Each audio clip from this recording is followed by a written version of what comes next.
everybody. I'm Emily Goulet, the Communications Director for Granite State Ambassadors.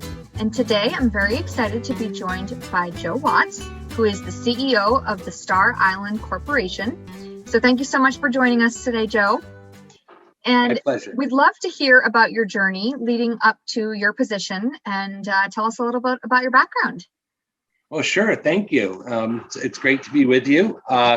So we're Star Island Corporation is a nonprofit organization, and I've been the CEO of that organization since 2012.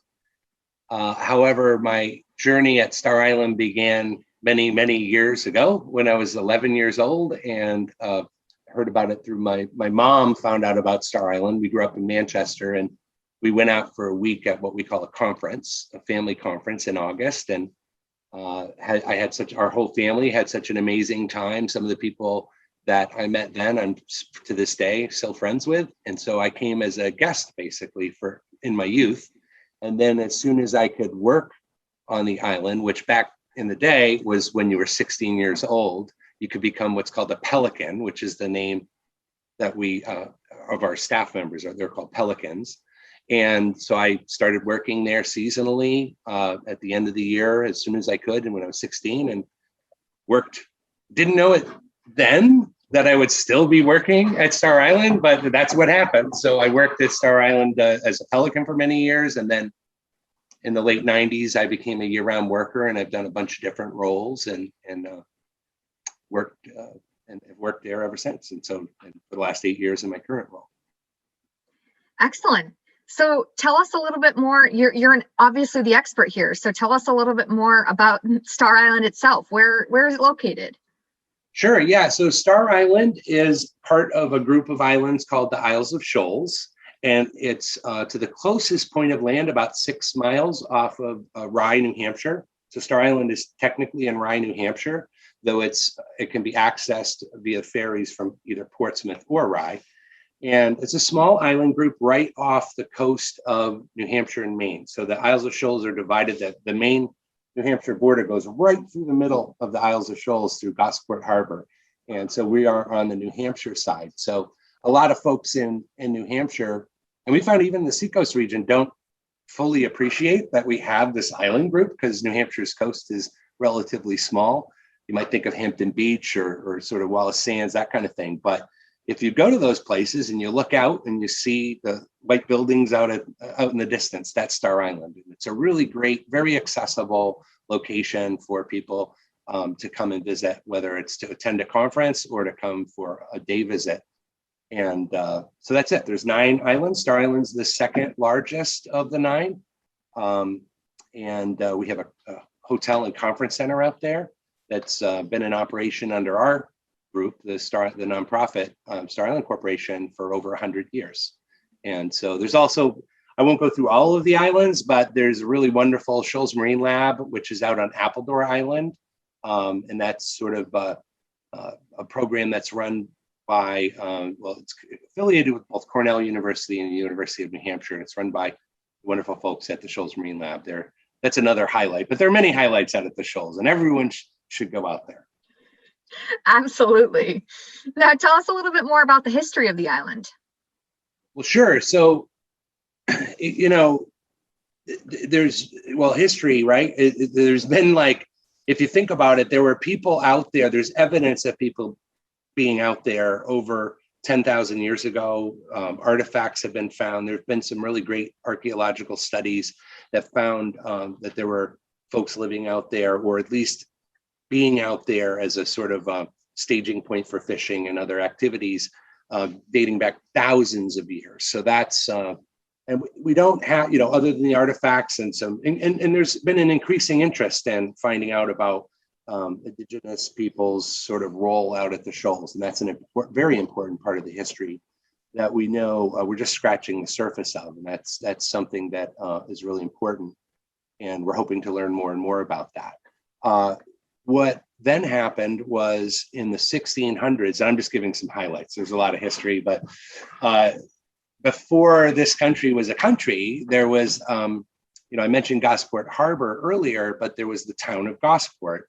And fishing was a major industry, as you might expect. But what a lot of people in the state and the Seacoast region aren't aware of is that there was a process called dunfish, which is a way of fishing for cod, which were all over. There were so many cod, and they would fish for the cod, and then they would have a preservation process using the sun.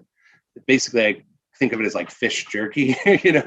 I'm sure that's not the most historically informed answer, but that the price of cod was set around the world at the Isles of Shoals. So markets in Hong Kong and London would look to the Isles of Shoals in the 1600s for setting the price of fish. And that's a really important, so it had that historical significance.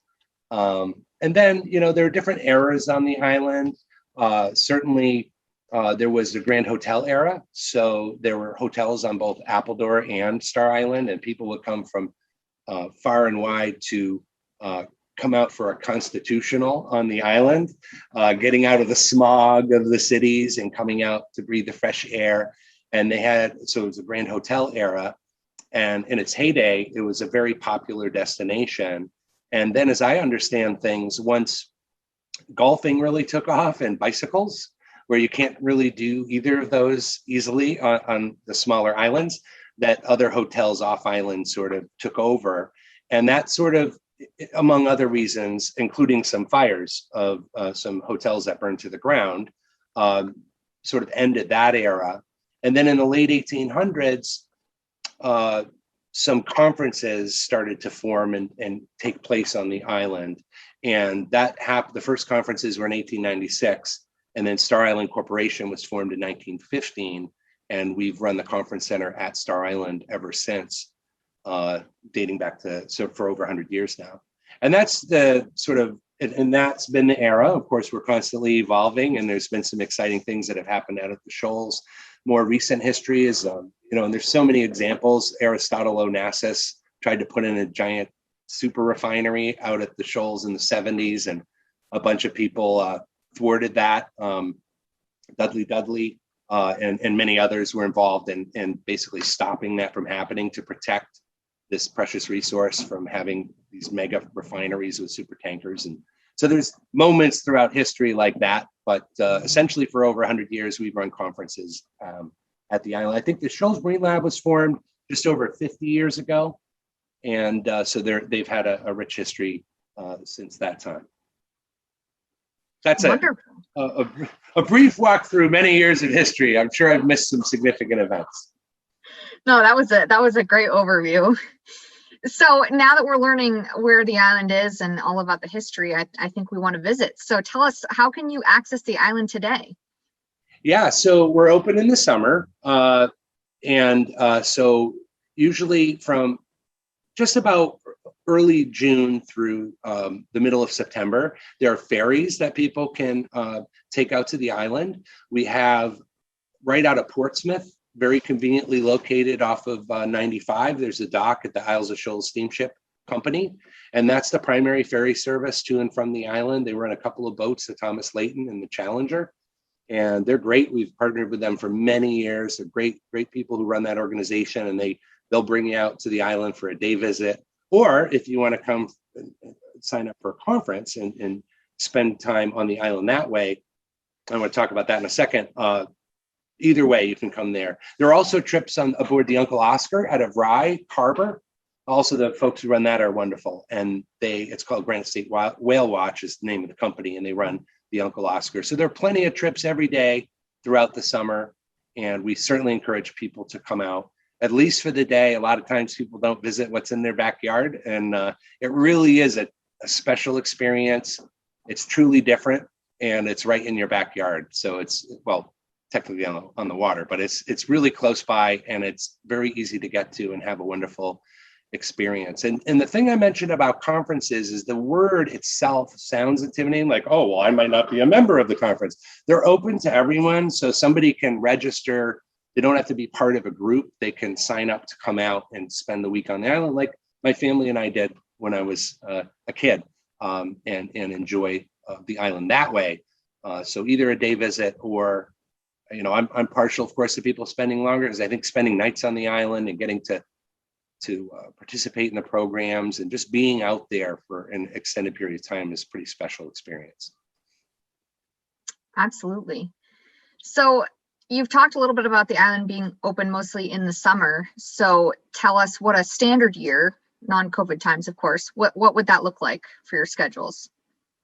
Yeah, so in a standard, it's an important caveat. So in a normal year, of course, we were closed last year due to the pandemic for our entire operating season, which was an important choice to make. I think it's the right call, no question, but it was a big deal, as you can imagine. But we are excited to reopen this year. But in the before times, we would be open and have as many as in a really good summer, as many as 15,000 day visitors coming either via those ferries, or some people have their own boats and come out to the harbor, including about 4,000 people would spend the night, one or more nights, as a member of a conference. And we really are only open to the public for overnight guests, like I said, from early or mid-June to mid-September. During the rest of the year, of course, during the open up period in the spring, we're readying the island, and then we pack it all up and close it down in the fall. And then in the winter, we do have a couple of winter caretakers who are on the island, watch over the place, and they've done that now for over 20 years. They're great. And but no members of the public are able to come out at that time. Plus, it's kind of like, other than the raw beauty, you don't want to be out there at that time.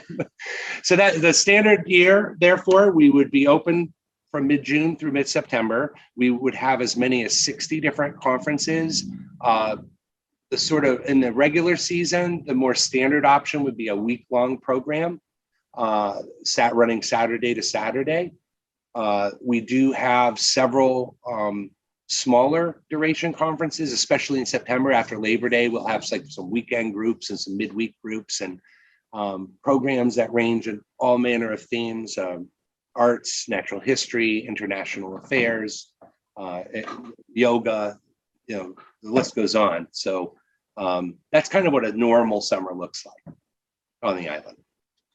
Now, as a natural follow-up, what will 2021 look like? Right. So that's a great question. We're trying to preserve that which is special about Star Island in all the right ways, but sort of reinvent ourselves with safety in mind. So we are limiting capacity to about 60% of normal. So we will have less for overnight guests. We'll have a reduced amount, and that's all about spacing and our housing situation and dining situation to ensure that we can have, even as things get better. The pandemic is still here, and we're very pleased with the way things are headed. But we just need to be mindful of safety, and that's our number one focus. So we are re-envisioning many things to have outdoor activities, outdoor dining, or hybrid indoor-outdoor dining with spacing inside, et cetera.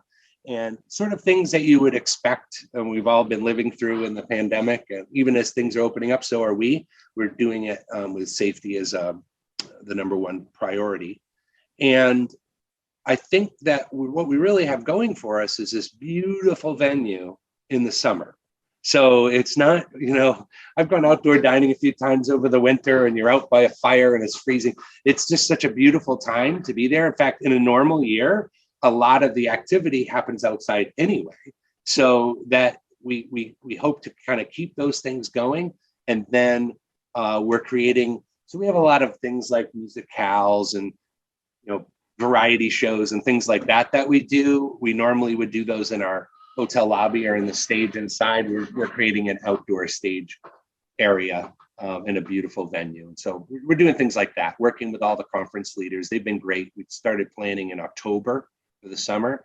And so the thought is that people can come out, have a really fun and meaningful time on the island, doing most of the things they're used to doing, plus some new fun things, and doing so in a way that's safe for all of the participants and our employees, of course. Great. Well, it sounds like you've got lots of fun things coming up this summer. Yeah. Now, you've mentioned the conferences. Are there any other standard events that you typically do? Yeah. So, well, in and of themselves, the conferences are, if you want to think about it, sort of extended events. So like I mentioned, I'll just use a random example. the International Fairs Week. It's in the middle of July.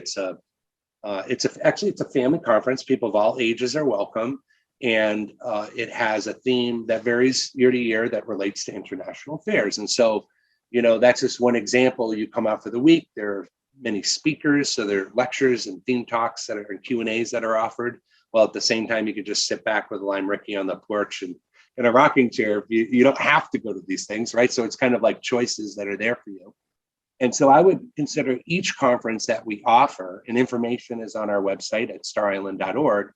Each program or conference that we offer is a series of events in and of itself. And as I mentioned before, they range, there's something for everyone. There are different theme weeks and different weekends, et cetera.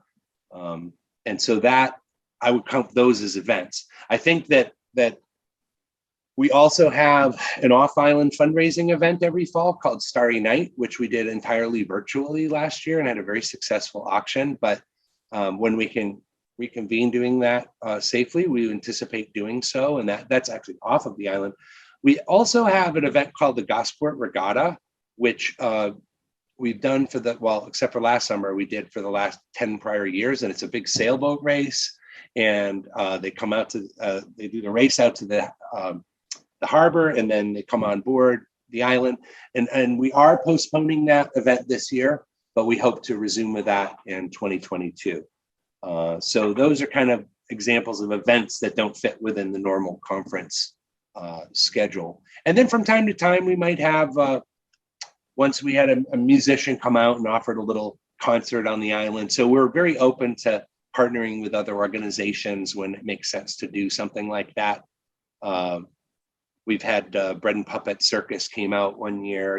We've done things like that from time to time. And this year, because we're really we're reducing capacity, there probably won't be as many events other than the conferences, but we intend to return to doing more and more of that in the future. Oh, and one other thing, it's not so much an event, but I think it's really important to note that a lot of schools come out. So we're a field trip destination, and we partnered with various schools sometimes to collaborate on the program. So sometimes a field trip just comes out for the day, they bring their own teachers, they do their own thing on the island. Sometimes though, and increasingly, we've been partnering with schools and other organizations, educational organizations, to work together on programming and have an overnight, one or more nights on the island. And that's been a really fun and educational experience for people, including us. We're always feeling like, what can we learn, and how can we take that information and help try to make the world a better place? That's part of what we try to do. And so working with schools has been a really great and budding program over the last few years. Excellent. Well, you've got lots going on and lots of partnerships, which you've talked about already, but are there any other partnerships with local organizations that you'd like to mention? Yeah, so I mentioned the ferry companies, and they're true partners. We kind of, our approach is we really try to form relationships with local businesses and stick with them and work together. And that's been especially important in the pandemic. So some of the businesses that, you might treat as, oh, we're hiring an electrician. Well, our electricians group is really great, and we work with them, and we like to think of it as a mutually beneficial arrangement, because we are essentially running a small town.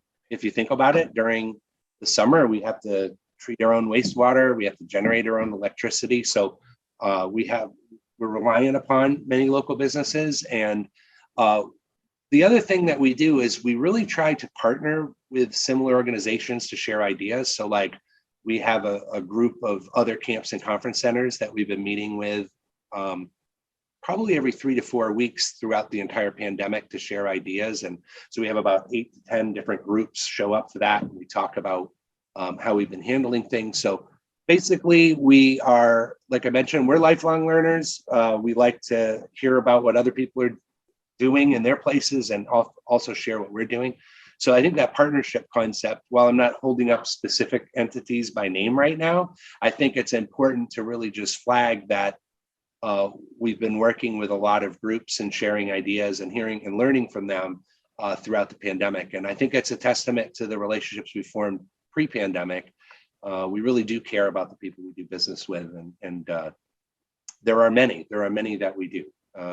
So I appreciate the question, and it's almost like it's a bit of a cop out, but it's almost like there's too many to name. But clearly, some of the ones I mentioned, the boat companies and some of the other camps and conference centers, Shoals Marine Lab, we consider a partner as well. Those are some that I would hold up right now. The Port Authority itself, working with them, the folks over at the Peace Development Authority and the people who run the port. There's a lot of logistics go into,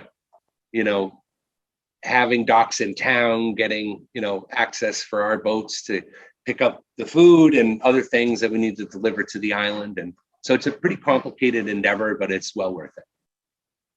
Absolutely. And it's important in a small state and a small industry that we maintain those partnerships as well. So that's wonderful to hear. Yeah. Now, are there any projects that you're working on that are upcoming that you'd like to share? Yeah. So yeah, definitely. We, as I mentioned, we're sort of running a small town. We have 34 buildings. Many of them are historic in nature, which also means they're old and need constant upkeep. And as you can imagine, the climate can be very harsh at times with storms throughout the year. And so we're doing, for example, we've been a recipient of LCHIP grants. We've worked with New Hampshire Preservation Alliance on helping us with restoring the Oceanic Hotel, for example. LCHIP was a huge land and community heritage investment program. Has been a big partner with us in that work, just to preserve that which we have and to do it right in the right way. We're doing our fourth largest building. We're doing the entire exterior and redoing it, I should say, restoring it so that it's protected. But an exciting project that most people might not think of as exciting is our wastewater treatment facility. So a couple things I'd hold up. One is we have a solar array on the island. It's actually the largest off-grid solar array in New England. So we generate the majority of our power is through renewable energy. And that's a project we've already completed, and we're hoping to expand upon and get as close to 100% as possible. That's something we're really excited about doing. The wastewater one, we did install a new, sort of in 2019, partnering with the New Hampshire Department of Environmental Services. We received what's called an SRF loan, a low interest loan, to install a brand new wastewater treatment and water reclamation facility on the island. And we've actually entered into a pilot program. It's like a 5-year pilot with the state of New Hampshire, DES, Department of Environmental Services, to basically sort of try out basically study. It's a very controlled environment, right? So if you think about it, a lot of places off island, you're flushing something down the drain, it goes over to the treatment where you're not really connected. But on Star Island, where everyone is on the same staff. So the kitchen folks, the kitchies, right, know the people who are working down at the wastewater plant, and there's a kind of connection. So we have a very controlled environment. And so we're working with the state to sort of test out some things that might apply to water reuse regulations in the future in the state, which is an important green technology that can be applied, but it has to be done so safely with making sure that your contaminants are removed, et cetera. So we're working with the state on testing some things out that might have broader applications for the state as a whole. And so normally people don't hold up a wastewater treatment as the most exciting thing, but I think it's super exciting. And I should also add the technology uses less energy and has other green components to it. So that's a project that I would hold up. Another one that I think is really important that is a different kind of project is called our Beloved Community Project. And we want to make sure that folks who are coming to the island feel welcome. We want to have a diverse, equitable, inclusive experience for everybody who comes to the island. So we have made, has been a top priority for us. And we have a task force that's kind of been working hard for over a year of how we might make improvements in that area. Acknowledge what we're doing well, but make improvements in areas where we need to. And so that's another project that's not like fixing a building, but it's working on our community, which is really one of the most special things about Star Island is the community that is formed there and nurtured. And so we want to make sure that that community is available to everyone and remove it by removing barriers to inclusion and making sure people feel truly welcome. So that's another project I would hold up. Wonderful. So this has just been one full of great information, and so excited and for our GSAs to learn more about this and the industry. So is there anything else that you'd like to add to our presentation about Star Island? Well, I thank my appreciation for all that you guys do. And I think it's great, your organization, and I appreciate the opportunity to be included in this project. And I think that that's wonderful. So appreciation would be one thing I would add. In terms of Star Island, I think I've already said it, but really emphasizing that people are welcome to come out, and there are ways to do it. Historically, even people who have heard of Star Island maybe think like, oh, I mentioned that earlier, the word conference is sort of off-putting in some ways. And you're like, oh, I'm not part of that, right? But actually, no, everyone can sign up and come out. Our information is on starisland.org. Everyone is welcome. Everyone who's been coming, as say, for example, me, once I came, I loved it. I kept coming. Most of the people who come to Star Island are in that category once they come. But everyone was once new. So I remember never even heard of Star Island, right? And then, in fact, this is a little side note, my mom said, oh, we're going out. I had to miss like baseball, which I was really into back then. And I didn't want to go. And I can't even imagine had I won that debate which I was never going to win, with my family, what my life would have been a lot different. So it's a very special place. And it's a summer camp essentially for people of all ages, where these relationships are formed and sustained. And that can be intimidating if you're new, until you realize that everyone was new. And so we really want to get the word out that everyone's welcome to come out. And I guess I already said that, but I would say it again. And I keep saying say it too many times. Yeah, exactly. Well, thank you so much for taking the time to be with us today, Joe. This was a great presentation. We're really looking forward to sharing it, and we can't wait to visit Star Island. Awesome, Emily. I appreciate it, and look forward to seeing you and hopefully many others coming out this summer. Thanks for your time.